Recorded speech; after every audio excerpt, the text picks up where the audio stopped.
రాష్ట్రంలో పట్టభద్రుల ఎమ్మెల్సీ ఎన్నికలు జరగనున్నాయి. ఈ నేపథ్యంలో ఉభయ గోదావరి జిల్లాల పట్టభద్రుల ఎమ్మెల్సీ అభ్యర్థిగా కూటమి పార్టీల తరపున పేరబోతుల రాజశేఖర్ పోటీ చేయనున్నారు. ఈ నేపథ్యంలో పేరబోతుల రాజశేఖర్కు మద్దతుగా తుని నియోజకవర్గంలో కూటమి శ్రేణులు విస్తృతంగా ప్రచారం నిర్వహిస్తున్నాయి.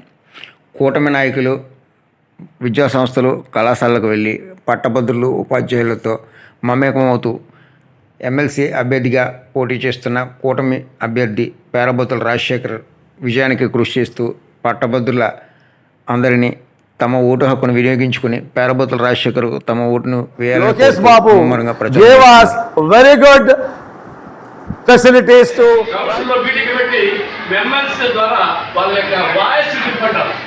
అలాంటి వాయిస్ వినిపించడానికి మన యొక్క సమస్యల మీద పూర్తి అవగాహన వ్యక్తి శ్రీ పేరబోతుల రాజశేఖర్ గారు.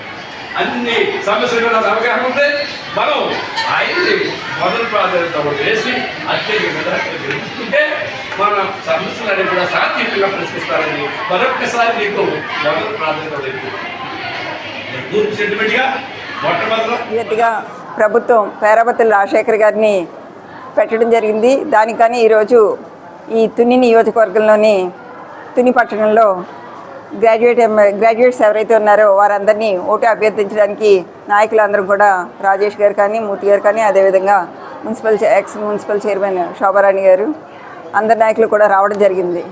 ఏదైతే అభివృద్ధిని గెలిపించుకోవాలంటే కూటమికి ఓటేయాలని చెప్పి మిమ్మల్ని అందరినీ మనస్ఫూర్తిగా కోరుకుంటున్నాము. ఏదైతే పేరబోతుల రాజశేఖర్ గారిది అయితే 1 నెంబరు మన మూర్తి గారు చెప్పడం జరిగింది. రేపు 27వ తారీఖున జరగబోయే ఎన్నికల్లో మీరందరూ మీ మొదటి ప్రాధాన్య ఓటు ఆయనకి వేసి గెలిపించవలసిందిగా కోరుకుంటూ సెలవు తీసుకుంటాం. ఈరోజు శాసనమండల అభ్యర్థిగా మనకు పేరబోతుల రాజశేఖర్ గారిని నియమించడం జరిగింది. ఆ సందర్భంగా రాజశేఖర్ గారు ప్రత్యేకంగా తెలియజేయడం, మీ అందరినీ ప్రత్యేకంగా కలుసుకొని ప్రతి ఒక్కరిని తన మాటగా చెప్పడం కూడా జరిగింది. ముఖ్యంగా ఈరోజు యనమల రామకృష్ణ గారి ఆధ్వర్యంలో దివ్య గారి ఆశీస్సులు మనకు మరి ఈరోజు కాకినాడ నుంచి ఎక్స్ మేయర్ గారు శంకర పావని గారు రావడం, దాని ద్వారా నాయకులందరూ మీ అందరి దగ్గరికి వచ్చి ప్రత్యేకంగా అడగడం కూడా మాకు చాలా సంతోషంగా ఉంది. మిమ్మల్ని అందరినీ కలుసుకోవడం కూడా. మీరందరూ ఒకటే ఆలోచించండి, 7 నెలలైనా రాష్ట్రం ఎంతో అభివృద్ధి పదంలోకి ముందుకు తీసుకెళ్తున్నారు చంద్రబాబు నాయుడు గారి నాయకత్వంలో, పవన్ కళ్యాణ్ గారి నాయకత్వంలో. అలాగే ఇక్కడ స్థానికంగా రామకృష్ణ గారు, దివ్య మేడం గారు కూడా ఎంతో శ్రద్ధతో మన నియోజకవర్గం కూడా అభివృద్ధి పదంలోకి వెళ్తుంది. రోజు మీరు చూస్తూనే ఉంటారు. అలాగే మన రాష్ట్రం ఇంకా అభివృద్ధిలోకి వెళ్ళాలంటే శాసనసభ్యులు ఆమోదించడమే కాకుండా అక్కడి నుంచి శాసనమండలి సభకు కూడా వెళ్తుంది. ఏదైనా తీర్మానం ఆమోదించాలి అంటే మనకి శాసనమండలి సభ్యులు కూడా మన వాళ్ళు ఉంటే మనకి ఆ ఆమోదం అనేది చక్కగా జరుగుతుందనే ఆలోచనతో మన మండలి సభ్యులైన పేరబోతుల రాజశేఖర్ గారిని గెలిపించుకుందాం. మనం వారి ఆమోదం ద్వారా రాష్ట్రాన్ని ఇంకా అభివృద్ధి చెందుకుందాం. మరి పూర్తిగా ఆయన రావాలి అంటే మీ అందరి సహకారం మాకు ఉండాలి. అలాగే మీతో పాటు డిగ్రీ చదివిన వాళ్ళు ఓటు నమోదు చేసుకుని మీరందరూ కూడా ఎంతోమంది ఉంటారు, మీ పిల్లలైనా మీ దగ్గర వాళ్ళైనా, వాళ్ళందరికీ ప్రత్యేకంగా చెప్పండి రాజశేఖర్ గారు చెప్పారు, పేరబోతుల రాజశేఖర్ గారు అని చెప్పండి.